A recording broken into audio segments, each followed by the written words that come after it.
Shalom Elohim, haleluya, puji nama Tuhan. Semangat pagi Bapak Ibu Saudara yang dikasihi Tuhan kita, Yesus Kristus. Jumpa lagi bersama saya Pendeta Samuel Mawuntu dalam Renungan Pagi. Ke 1725 hari Renungan Pagi ini mengudara. Puji Tuhan. Bapak Ibu Saudara yang dikasihi Tuhan, sebelum kita mengawali segala aktivitas kita di pagi hari ini, mari kita buka hari ini bersama Tuhan dengan mendengarkan firman Tuhan. Haleluya. Sebelum kita membaca, mendengarkan, dan merenungkan firman Tuhan hari ini, mari kita berdoa minta pimpinan Roh Kudus. Kita berdoa. Bapa di surga, berbicaralah kepada kami semua. Pakai firman Tuhan ini untuk menegur kami, menasihati kami, menguatkan kami, meneguhkan iman percaya kami, dan menuntun kami, supaya kami terus berjalan di jalan Tuhan yang benar. Dan pakai firman Tuhan ini untuk memberkati kami semua. Di dalam nama Tuhan Yesus yang adalah firman Allah yang hidup, kami berdoa. Amin. Haleluya. Bapak Ibu Saudara yang dikasihi Tuhan, bersama dengan saya kita akan belajar Alkitab dari kitab Kejadian sampai Wahyu. Dan sekarang ini kita sudah ada di kitab Keluaran pasal 23, ayat 14 sampai ayat 19. Di bawah perikop, peraturan tentang kebaktian dan hari-hari raya. Demikian firman Tuhan. 3 kali setahun haruslah engkau mengadakan perayaan bagiku. Hari raya roti tidak beragi haruslah kau pelihara. 7 hari lamanya engkau harus makan roti yang tidak beragi, seperti yang telah kuperintahkan kepadamu pada waktu yang ditetapkan dalam bulan Abib. Sebab dalam bulan itulah engkau keluar dari Mesir. Tetapi janganlah orang menghadap ke hadiratku dengan tangan hampa. Kau peliharalah juga hari raya menuai, yakni menuai buah bungaran dari hasil usahamu menabur di ladang. Demikian juga hari raya pengumpulan hasil pada akhir tahun, apabila engkau mengumpulkan hasil usahamu dari ladang. 3 kali setahun, semua orangmu yang laki-laki harus menghadap ke hadirat Tuhanmu, Tuhan. Janganlah kau persembahkan darah korban sembelihan yang kepadaku, beserta sesuatu yang beragi. Dan janganlah lemak korban hari rayaku bermalam sampai pagi. Yang terbaik dari buah bungaran hasil tanamu haruslah kau bawa ke dalam rumah Tuhan Allahmu. Janganlah kau masak anak kambing dalam susu induknya. Amin. Haleluya. Bapak Ibu Saudara yang dikasihi Tuhan, kita masih bicara tentang aturan-aturan dari Tuhan buat umat Tuhan, bangsa Israel, untuk mereka lakukan dalam kehidupan mereka. Haleluya. Yang pertama saudara, umat Tuhan harus mengingat hari-hari raya yang sudah Tuhan tetapkan. Perhatikan ayat 14 dan ayat 15. 3 kali setahun haruslah engkau mengadakan perayaan bagiku. Hari raya roti tidak beragi haruslah kau pelihara. 7 hari lamanya engkau harus makan roti yang tidak beragi, seperti yang telah kuperintahkan kepadamu pada waktu yang ditetapkan dalam bulan Abib. Sebab dalam bulan itulah engkau keluar dari Mesir. Tetapi janganlah orang menghadap ke hadiratku dengan tangan hampa. Amin. Haleluya. Bapak Ibu Saudara yang dikasihi Tuhan, yang pertama, umat Tuhan, saudara dan saya, harus mengingat hari-hari raya yang sudah Tuhan tetapkan. Amin. Haleluya. Orang Yahudi memiliki banyak perayaan-perayaan agama. Tetapi ada 3 perayaan utama, 3 perayaan penting bagi orang Yahudi yang disebut Salos Regalim atau perayaan-perayaan syarah yang mewajibkan semua laki-laki Yahudi yang berusia 12-13 tahun ke atas dari seluruh dunia untuk datang ke Yerusalem merayakan ketiga perayaan itu. Jadi pria Yahudi diwajibkan minimal 3 kali setahun untuk mengunjungi Yerusalem. Ketiga perayaan ini dicatat di dalam Ulangan 16 ayat 1 sampai ayat 17. Nanti saudara baca. Yang pertama saudara, Hari Raya Roti Tidak Beragi, yang dikenal juga sebagai Hari Paskah. Karena bangsa Yahudi diluputkan dari maut berdasarkan pengorbanan korban Paskah. Perayaan ini mendapatkan penggenapan saat Yesus, sang anak domba Allah, memberikan hidupnya sebagai ganti nyawa saudara dan saya orang berdosa. Sehingga kita yang percaya kepada Tuhan Yesus, kita diselamatkan. Amin. Haleluya. Bapak Ibu Saudara yang dikasihi Tuhan, jadi Hari Raya Roti Tidak Beragi ini dikenal sebagai perayaan Hari Paskah. Dan itu tidak boleh dilupakan oleh umat Tuhan. Yang kedua, Hari Raya 7 Minggu, yang kita kenal sebagai Hari Raya Pentakosta. Karena perayaan ini dirayakan 1 hari setelah 7 minggu selesai, yaitu hari ke-50. Pentakosta dalam bahasa Yunani artinya hari ke-50.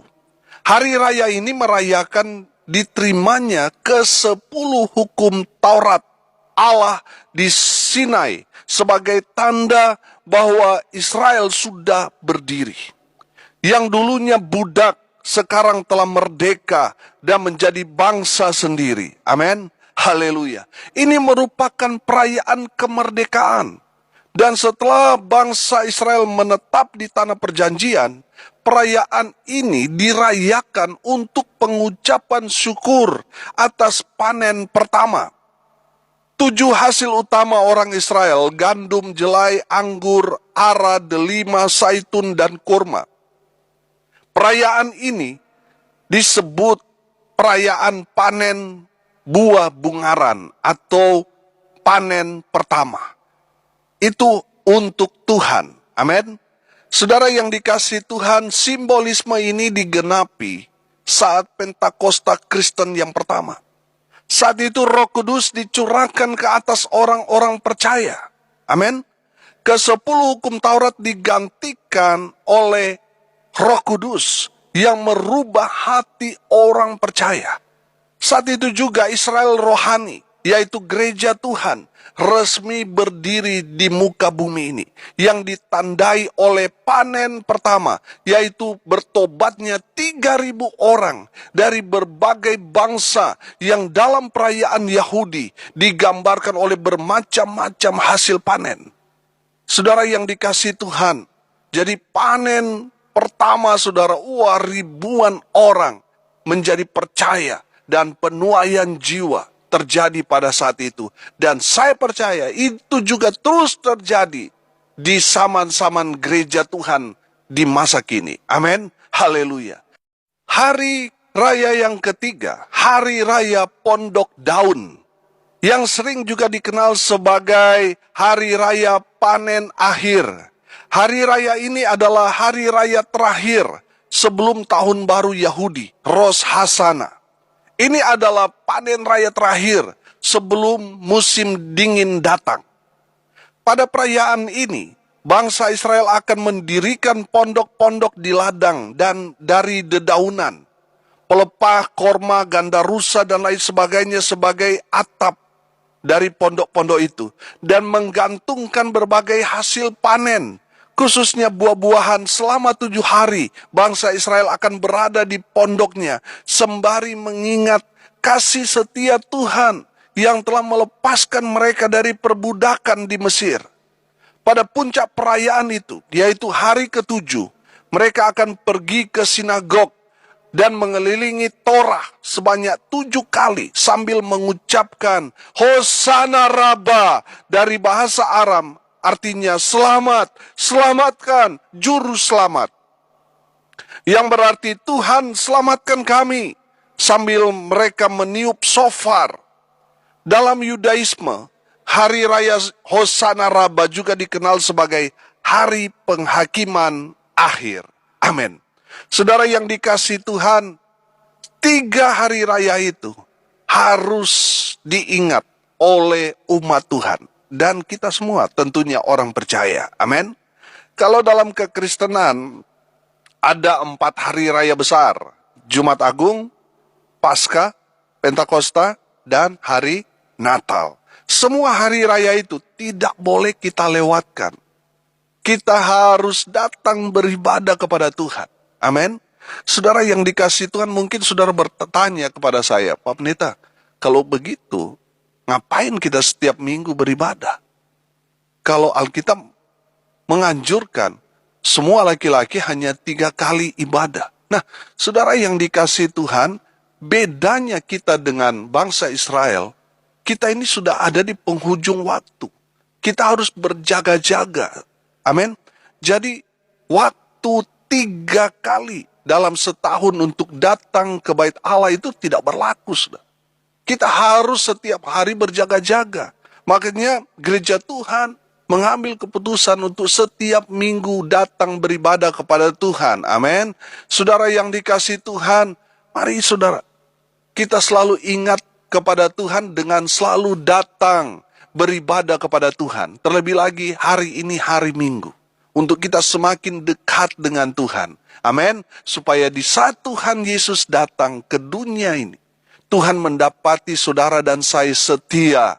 Tuhan mendapati saudara dan saya melayani Tuhan. Raja di atas segala raja. Haleluya. Sehingga kita yang percaya saudara, kita diangkat. Kita mengalami rapture. Kita langsung terangkat bersama dengan orang-orang percaya. Dijemput Tuhan Yesus di langit-langit. Haleluya. Yang kedua saudara, kalau kita datang kepada Tuhan, tidak boleh dengan tangan kosong atau tangan hampa. Perhatikan di ayat 15 di sana, di kalimat terakhir. Di ayat 15 berkata, tetapi janganlah orang menghadap ke hadiratku dengan tangan hampa. Amin. Saudara perhatikan, setiap hari raya berkaitan dengan hari panen. Amin. Jadi saudara yang dikasihi Tuhan, saudara tidak boleh datang ke rumah Tuhan tidak membawa persembahan. Harus membawa persembahan. Namanya persembahan, berarti kita membawa sesembahan kepada yang kita sembah, yaitu korban.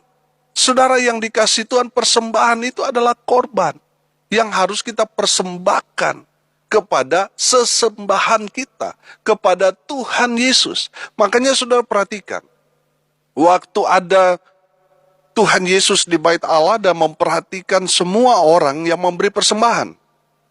Satu ketika ada orang kaya saudara, membawa persembahan. Tentunya orang-orang tanpa melirik siapa itu, mereka dapat mengenal, wah ini orang kaya. Karena dia membawa koin begitu banyak. Ya, dia jatuhkan koin di kotak persembahan, orang dapat mendengar, wah ini orang kaya. Tiba-tiba ada seorang yang membawa hanya 2 peser, orang dapat mengenal, wah ini pasti orang susah. Saudara yang dikasihi Tuhan, perhatikan, janda itu membawa hanya 2 peser. Hanya itu yang dia miliki, harta satu-satunya. Tapi dia bawa kepada Tuhan.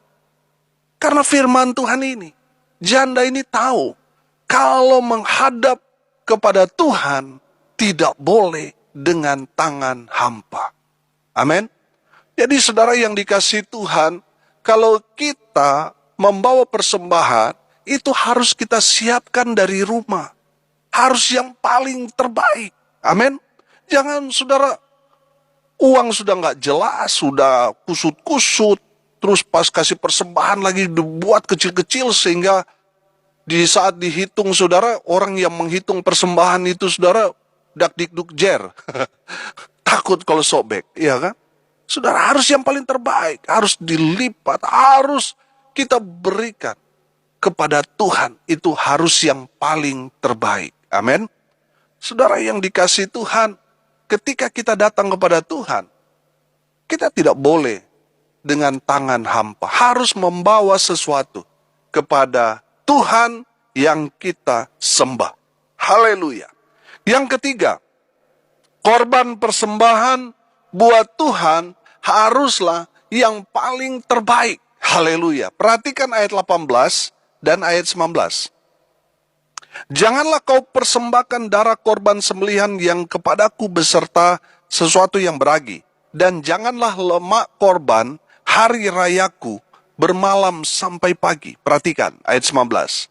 Yang terbaik dari buah bungaran hasil tanamu haruslah kau bawa ke dalam rumah Tuhan Allahmu. Janganlah kau masak anak kambing dalam susu induknya. Amin. Saudara yang dikasihi Tuhan, korban persembahan buat Tuhan haruslah yang paling terbaik. Perhatikan di sana, buah bungaran. Apa itu buah bungaran? Buah bungaran itu adalah buah pertama. Saudara yang dikasihi Tuhan, perhatikan. Misalnya saya kasih contoh, mangga. Saudara perhatikan buah mangga. Waktu dia berbuah, ada buah pertama yang duluan matang, duluan masak, saudara. Saudara yang dikasihi Tuhan, buah pertama itu rasanya manis sekali. Rasanya lebih enak daripada buah setelah itu. Itulah yang harus dipersembahkan kepada Tuhan. Buah bungaran, buah hasil pertama dari kebunmu, dari apa yang saudara dapatkan dari kebun saudara, baik itu hasil bumimu, itu yang harus dipersembahkan kepada Tuhan adalah buah pertama atau hasil pertamamu. Saudara yang dikasihi Tuhan, seperhatikan bangsa Israel, diberkati Tuhan dengan luar biasa. Karena mereka memberikan hasil pertama untuk Tuhan. Selanjutnya baru mereka boleh nikmati. Makanya tidak heran kalau Tuhan memberkati mereka dengan luar biasa. Amin. Bapak Ibu Saudara yang dikasihi Tuhan, ketika kita membawa sesuatu kepada Tuhan, jangan yang terbaik. Harus yang paling terbaik. Amin. Saudara yang dikasihi Tuhan, untuk bupati saja, kita harus memberikan yang terbaik. Masa untuk Tuhan sama sih pemberian kita kepada manusia dan kepada Tuhan kok sama? Untuk Tuhan harus yang paling terbaik. Ketika kita bertugas untuk melayani Tuhan, ya kita harus datang lebih awal. Harus memberikan yang paling terbaik. Amin. Saudara yang dikasihi Tuhan, ketika kita harus memberi untuk Tuhan, itu harus yang paling terbaik. Haleluya. Bapak Ibu Saudara yang dikasihi Tuhan, hari ini kita belajar. Umat Tuhan, gereja Tuhan yang pertama, harus mengingat hari-hari raya yang sudah Tuhan tetapkan. Tidak boleh kita lewatkan. Harus kita lakukan. Dan kita harus rayakan. Haleluya. Yang kedua, kalau kita datang kepada Tuhan, tidak boleh dengan tangan hampa. Harus membawa korban persembahan. Saudara, saya percaya di saat kita memberikan untuk Tuhan, Tuhan pasti perhitungkan dan Tuhan pasti berkati. Amin.